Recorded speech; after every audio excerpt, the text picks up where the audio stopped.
नमस्कार. पहिल्या मॉड्यूलमध्ये सगळ्यांचं स्वागत आहे. आपण ह्या मॉड्यूलमध्ये मराठी हेरिटेज लँग्वेज लर्नर्स म्हणजे एक्झॅक्टली कोण? ते क्लासरूम्समध्ये कुठल्या-कुठल्या स्ट्रेंथ्स घेऊन येतात, त्यांना कुठले-कुठले चॅलेंजेस असतात आणि त्यांना भाषा शिकवताना अ, कुठल्या भाषा शिक्षणाच्या पद्धती ह्या फायद्याच्या असतात, ह्याविषयी आपण बोलणार आहोत. आणि मी जाणीवपूर्वक काही शब्द हे जसेच्या तसे इंग्रजी भाषेत ठेवले आहेत. कारण आपल्यापैकी काही मंडळी जर तुम्हाला आपण ज्या गोष्टी डिस्कस करतोय त्याविषयी जर तुम्हाला इंटरनेटवर जाऊन वाचायचं असेल, रिसर्च वाचायचा असेल, तर ह्या टर्मिनॉलॉजीज तिथे परत-परत दिसतील आणि ती कन्सिस्टन्सी मेंटेन राहावी या उद्देशाने मी ह्या ज्या इंग्रजी टर्मिनॉलॉजीज आहेत त्याचं भाषांतर करत नाहीये. सो या मॉड्यूलच्या शेवटी आपल्याला हेरिटेज लँग्वेज लर्नर्स म्हणजे नक्की कोण? आणि त्यांच्या काय-काय गरजा असतात? त्यांना रीडिंग, लिसनिंग, स्पीकिंगमध्ये त्यांच्या अबिलिटीज कशा असतात? रिसर्च काय सांगतो? त्यांना आपण शिक्षक म्हणून कसा सपोर्ट करू शकतो? ह्या सगळ्या गोष्टींवर आपण चर्चा करणार आहोत. सो आपण चला मी म्हटलं तसं आपण ह्या 2 विद्यार्थ्यांकडे बघूया. आपली पहिली डाव्या बाजूची विद्यार्थी आहे अनाया. अ, अर्थात हे सुडो नाव आहे आणि हायपोथेटिकल केस आहे. पण अनायाबद्दल बोलायचं झालं तर अनायाचा जन्म आणि तिचं संगोपन हे अमेरिकेत झालंय. तिच्या घरात आई-वडिलांकडनं अनाया मराठी ऐकत असते. शाळा, मित्र-मैत्रिणी आणि वायडर कम्युनिटीमध्ये मुख्यतः ती इंग्रजी भाषेचा वापर करते. तिचं मराठी एक्सपोजर जे आहे ते प्रामुख्याने घरापुरतं फक्त मर्यादित आहे आणि कधीतरी भारतात फोन केला तर त्या दृष्टीने तिचा मराठीशी संपर्क येतो. तिला मराठी कळतं, समजतं, पण ती अनेकदा उत्तरं मात्र इंग्रजीत देते. ओके. आता आपण दुसऱ्या मुलाकडे बघूया, उजवीकडे. त्याचं नाव आहे वेद. अर्थात परत म्हटलं तसं सुडो नाव. अ, वेदचा जन्म पुण्यात झाला आणि वेद 7 वर्षाचा असताना तो भारतात आला. भारतात ये सॉरी 7 वर्षाचा असताना तो अमेरिकेत आला. अमेरिकेत येण्यापूर्वी तो नियमितपणे भारतात मराठी बोलत होता. अमेरिकेत आल्यानंतर त्याची शाळा, त्याचे मित्र-मैत्रिणी, त्याचं जे पब्लिक लाईफ आहे, त्यामध्ये इंग्रजी ही त्याची डॉमिनंट भाषा हळू-हळू बनत गेली. तो अजूनही घरी मराठीत बोलतो, पण मराठी ऐकण्याच्या आणि वापरण्याच्या त्याच्या संधी आता हळू-हळू कमी होत चालल्यात. तर प्रश्न असा आहे, की हे दोघेही मराठी हेरिटेज लँग्वेज लर्नर्स आहेत का? तुम्हाला काय वाटतं? बरोबर. जर तुम्ही म्हणत असाल, की हे दोघेही मराठी हेरिटेज लँग्वेज लर्नर्स आहेत, तर तुमचं उत्तर अगदी बरोबर आहे. त्यांचे जन्मस्थान आणि अर्ली लँग्वेज एक्सपोजर म्हणजे भाषेशी आलेले त्यांचे सुरुवातीच्या आयुष्यातले संबंध हे पूर्णपणे वेगळे असले, तरीही त्यांना हेरिटेज लँग्वेज लर्नर्स बनवण्यासाठीची मुख्य गोष्ट म्हणजे ते आजच्या घडीला ज्या समाजात वाढत आहे, तिकडे मराठी ही डॉमिनंट लँग्वेज नाही. आणि म्हणूनच बर्थ प्लेस या एकट्या फॅक्टरमुळे हेरिटेज लँग्वेज लर्नर आहे की नाही हे ठरत नाही. लर्नर कोणत्या लिंग्विस्टिक एन्व्हायरमेंटमध्ये वाढतो, त्याला मराठी किती ऐकायला मिळतं, किती वापरायला मिळतं आणि वायडर सोसायटीमध्ये मराठी भाषा किंवा कुठलीही भाषा किती डॉमिनंट आहे, ह्या सगळ्या फॅक्टर्सना कन्सिडर करणं हे इम्पॉर्टंट आहे. आता मग बघूया आपण, की म्हणजे हेरिटेज लँग्वेज लर्नर्स म्हणजे एक्झॅक्टली कोण असतात बरं?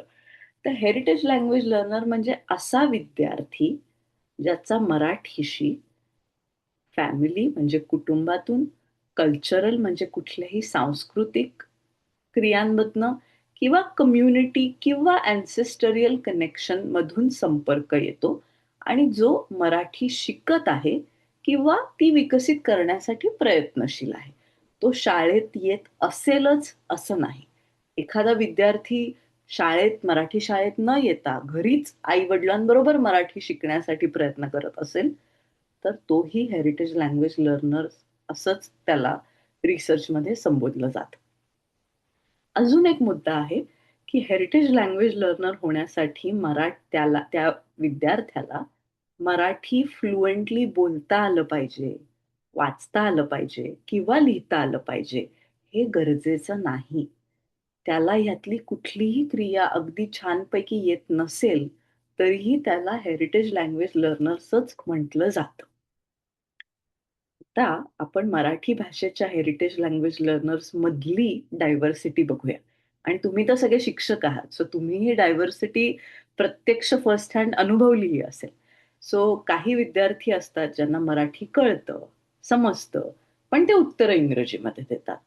काहींना मराठी बोलता येतं, पण त्यांना वाचताना किंवा लिहिताना थोडीशी अडचण येते किंवा त्यांना सपोर्टची गरज असते. काही विद्यार्थी मराठी आजी-आजोबांशी खूप छानपणे वापरतात. पण भावंडांशी किंवा बहीण-भावाशी बोलताना मात्र ते इंग्रजीतच बोलतात. काहींचे मराठी मुख्यतः फॅमिली रिलेटेड गोष्टी किंवा डे टू डे लिव्हिंग म्हणजे त्यामध्ये सण समारंभ आले, आई-वडील आले, मित्र-मैत्रिणी आल्या किंवा कम्युनिटी इव्हेंट्स ह्यापुरतेच फक्त मर्यादित असते. काही विद्यार्थी असेही असतात, की ज्यांच्या घरी मराठी बोललं तर जातं, पण मराठीची एक रिजनल व्हरायटी त्यांच्या घरी बोलली जाते. म्हणजे काय? तर पुस्तकात वाचणारं जे प्रमाण मराठी आहे, बहुतांशी स्वरूपात पुस्तकात आपल्याला ते बघायला मिळतं.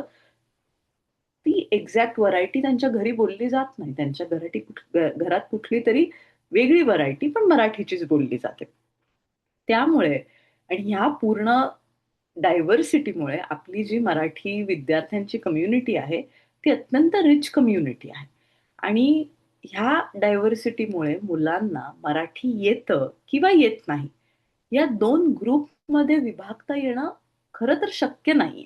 आणि तो विभागण्याचा आपण ॲज अ शिक्षक आय थिंक प्रयत्न करूही नये. कारण मी म्हटलं तसं, की वाईड व्हरायटी आहे and that makes our community very rich. So आपण हेरिटेज लँग्वेज लर्नर्सच्या भाषा शिकण्याच्या अबिलिटीज बद्दल थोडंफार बोलूया. तर रिसर्च काय सांगतो, की बहुतांशी वेळा हे जाणवलेलं आहे, की जे हे हेरिटेज लँग्वेज लर्नर्स असतात, फक्त मराठीचेच नाही, मराठीवरती ॲक्चुअली खूप कमी रिसर्च आहे. सो बहुतांशी रिसर्च हा Chinese, Korean, Japanese, Spanish heritage language लर्नर्सवरती आहे. तर हे जे हेरिटेज लँग्वेज लर्नर्स असतात, त्यांना त्यांची लिसनिंग अबिलिटी बऱ्यापैकी चांगली असते. तर म्हणजे काय, की त्यांना घरातलं संभाषण समजतं, त्यांना आई-बाबा काय बोलतायत ते कळतं. फारसे ते कदाचित मराठीत उत्तर देत नसतील, पण त्यांना ते कळतं. किंवा त्यांना लिहिता वाचता येण्यामध्ये त्यांना कदाचित थोडासा सपोर्ट लागतो. म्हणजे त्यांची रीडिंग अबिलिटी कदाचित लिमिटेड असते. स्पीकिंग त्यांचं डेव्हलप होत असतं त्यांना जितक्या संधी मिळतील त्या संधींप्रमाणे. आणि रायटिंगमध्ये बहुतांशी वेळा त्यांना थोडा सपोर्ट लागत असतो. आणि ह्या चारही स्किल्स एका भाषेच्या डेव्हलपमेंटसाठी खूप गरजेच्या आहेत. आणि आपल्याला माहिती आहे, की आपली जी बी-एम-एमची परीक्षा असते किंवा अवॅनच्या ज्या सील ऑफ बायलिटरसीच्या परीक्षा असतात, त्यामध्ये आपल्याला स्पीकिंग आणि रायटिंग या दोन्ही स्किल्सची गरज आहे. आणि त्या 2 स्किल्स घेण्यासाठी लिसनिंग आणि रीडिंग हे आपसुकच आवश्यक असतं. सो ह्या चारही स्किलकडे स्वतंत्रपणे बघून चारही स्किल कसे डेव्हलप करता येतील हे गरजेचं आहे. आपण क्लासरूममध्ये शिकवत असता. आता थोडक्यात आपण टीचिंग मेथोडॉलॉजीकडे बघूया. सो आपल्यापैकी जर तुम्ही काही जे मंडळी हा व्हिडिओ बघताय, तुम्ही जर कधी कुठलीही फॉरेन लँग्वेज किंवा सेकंड लँग्वेज आजपर्यंत शिकला असाल, जर भारतात इंग्रजी शिकला असाल ॲज अ सेकंड लँग्वेज म्हणून, तर तुम्हाला ह्या गोष्टी ह्यापैकी कुठल्या काही गोष्टी खूप प्रचलित असतील, की तुम्हाला कळेल, की "अरे हो, मी तर असंच शिकलो होतो." सो ट्रेडिशनल टीचिंगमध्ये व्होकॅब्युलरी लिस्ट किंवा व्याकरणाचे नियम किंवा इथून तिथे टेक्स्टबुकमधलं एक्सरसाइज करणं, ह्या गोष्टींवर जास्त भर दिला जातो. थोडक्यात सांगायचं झालं तर ॲक्युरसी ओरिएंटेड टीचिंग ह्या गोष्टीकडे भर दिला जातो. म्हणजे काय? म्हणजे एक प्रश्न प्रश्न असे विचारलेले असतात, ज्यामध्ये बरोबर उत्तर हे फक्त एकच असतं. उदाहरण द्यायचं झालं तर, काल मी आंबा गाळलेला जाता बरा. खाल्ला का खाईन? तर खाल्लं. कारण आपण काल म्हटलंय म्हणजे भूतकाळ वापरणं अपेक्षित आहे. तर ह्या प्रश्नांना अॅक्युरसी ओरिएंटेड प्रश्न म्हणतात, जिथे एकच उत्तर हे बरोबर किंवा ग्राह्य, एकच आउटकम हे करेक्ट आउटकम, ही ट्रेडिशनल टीचिंग पद्धती आहे.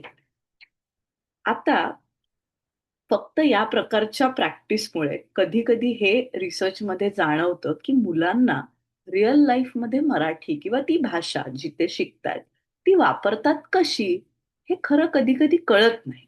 म्हणजे काय की किंवा कधी कधी विद्यार्थी एखादं योग्य क्रियापदाचं रूप वापरू शकेल, पण त्याला आजीला आपल्या शाळेत झालेल्या सहलीबद्दल सांगता येतंय का? किंवा त्याला फॅमिली व्हॉट्सअप ग्रुपवरचा मेसेज वाचून त्याला 2 ओळीत रिप्लाय करता येतोय का? ते जर भारतात गेले तर आपल्या मुलांना एखादी दुकानात जाऊन एखादी गोष्ट मागता येतेय का? त्यांना सांगता येतंय का की त्यांना काय हवंय?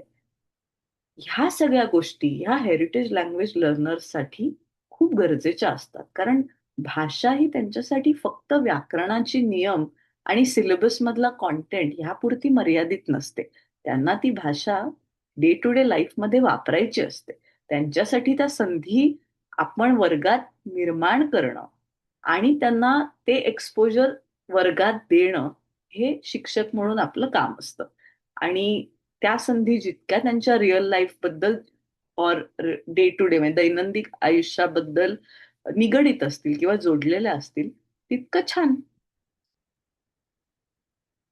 आता आपण या 2 ऍक्टिव्हिटीज मधला फरक बघणार आहोत.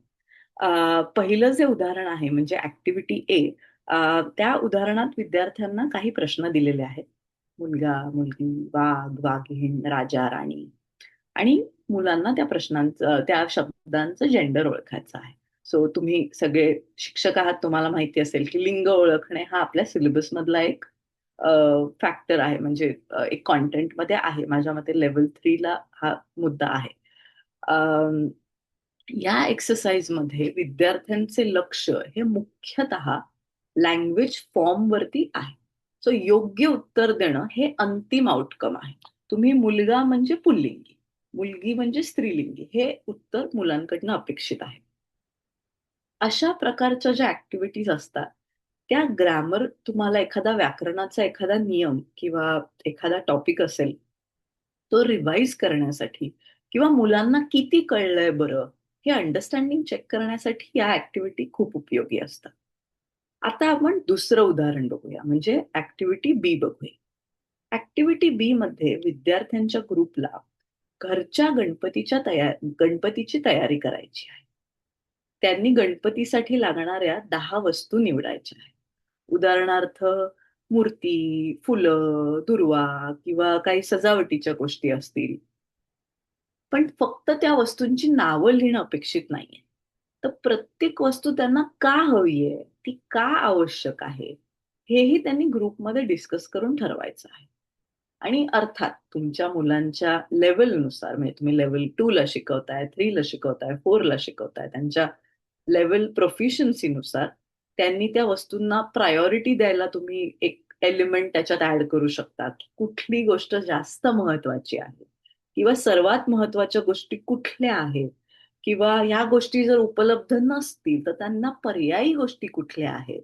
शेवटी ग्रुपने आपली जी जी काही फायनल लिस्ट आहे ती आणि त्यामागची कारणं ही वर्गासमोर प्रेझेंट करायची. आता जर तुम्हाला कळलं असेल की या दोन्ही एक्झाम्पल मध्ये व्याकरण आणि व्होकॅब्लरी हे वापरलं जात आहे. ऍक्टिव्हिटी बी मध्ये पण लिंग हे लागणारच आहे. त्यांचं जे लिंगाचं ज्ञान आहे, की त्यांना लिंग ओळखता येतंय की नाही, की मला गणपतीसाठी फुलं हवी आहेत का हवा आहे, हे लिंगाचं ज्ञान त्यांना मांडावं लागणारच आहे. पण व्होकॅब्लरी किंवा ग्रामर हे अंतिम उद्दिष्ट नाहीये ऍक्टिव्हिटी बी मध्ये. मुख्य उद्दिष्ट काय आहे, तर गणपतीसाठी एक त्यांना उपयोगी गोष्टींची लिस्ट तयार करणं, ग्रुपमध्ये निर्णय घेणं किंवा आपल्या आवडीनिवडी एक्सप्लेन करणं. आणि म्हणून पहिली जी ऍक्टिव्हिटी आहे म्हणजे ऍक्टिव्हिटी ए, ही लँग्वेज फॉर्म हे केंद्रस्थानी ठेवते. On the other hand, activity B जी आहे ती लँग्वेजचा वापर एखादं मिनिंगफुल काम पूर्ण करण्यासाठी कसा केला जातो ह्याचं एक्सपोजर मुलांना देते.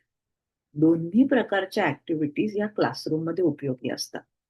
हेरिटेज लँग्वेज लर्नर्सना ऍक्टिव्हिटी ए शिकवल्यानंतर, लिंग ओळखता आल्यानंतर किंवा त्याचे नियम समजावून सांगितल्यानंतर ते नियम डे टू डे लिव्हिंग म्हणजे दैनंदिन वापरात कसे बरं वापरता येतील आणि कुठल्या भाषेत मराठी बोलता येऊ शकते यासाठी ऍक्टिव्हिटी बी सारख्या गोष्टी जशा त्यांना निर्णय घ्यायला लागतायत, एखादी गोष्ट डिस्कस करायला लागते, त्यामागची कारणं सांगायला लागतात, ही संधी अधिक महत्वाची ठरते.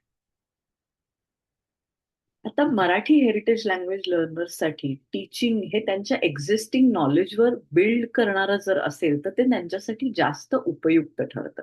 म्हणजे त्यांना काही शब्द अर्थात माहीत असतील, त्यांना काही कल्चरल नॉलेज असेल. आता जसं आपण गणपतीचं उदाहरण घेतलं, गणपती हे सर्वसामान्य घरांमध्ये आपल्याला माहितीये की सगळ्या मुलांना माहीत असतो. त्यामुळे त्यांच्यासाठी तो डे टू डे त्यांच्या दैनंदिन आयुष्यामधला एक घटक आहे.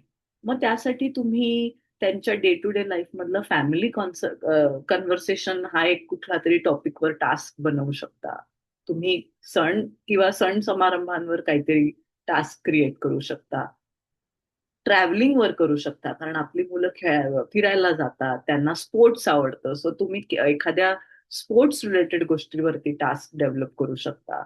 किंवा त्यांच्या डे टू डे शाळेतल्या एक्सपिरियन्स वरती करू शकता, म्युझिक वर करू शकता. आपली मुलं कोरियन गाणी ऐकतात, जॅपनीज गाणी ऐकतात आणि जगभरातलं संगीत कसं कुठल्या माध्यमातून ते ऐकतात, मग त्यांना त्यातलं काय आवडतं, काय नाही आवडत, या अशा कित्येक गोष्टींवर चर्चा करून किंवा त्यांना लिहिण्याच्या संधी देऊन, बोलायच्या संधी देऊन मराठी भाषेचं जे शिक्षण आहे ते आपण जास्तीत जास्त मिनिंगफुल आपल्या मुलांसाठी करू शकतो.